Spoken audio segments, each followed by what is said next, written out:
आपण आता माहिती घेणारे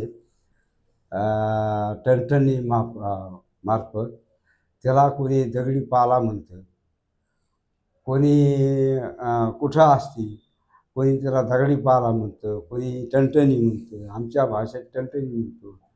ही एवढे विकारावर काम करते. तुमचा मुक्का मार लागलेला जर असला तर त्याला संध्याकाळी आणून लेप जर घातला तर तुमची ठणक राहू शकते. रक्त सांगाळलं, लय लय दिवस रक्त सांगाळलं, बाबा निम्मी दुखतं, तरी त्यांना रोजचे रोज 7-8 दिवस सारखी लेप द्यावा, त्याचा आपोआप कमी होतं. राहिले पोटाच्या विकारासाठी, तुमचे किडनीचा विकार जर असला, किडनीसाठी बी एवढे उपयोगी आहे. केलं तर आहे, रोजची रोज तुम्ही मागं लागा. ज्याचे ऑपरेशन होऊन बी ठणकी त्या माणसाला बी ही चलू शकते, हिला काहीही होत नाही.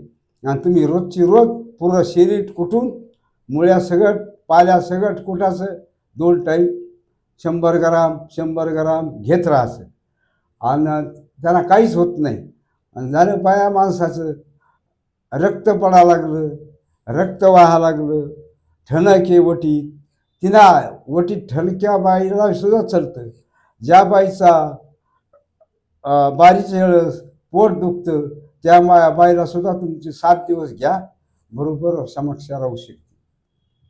ही राहिली तुमची याची माहिती. इथून पुढं माहितीसाठी वारंवार आमच्या चॅनलला सबस्क्राईब करा.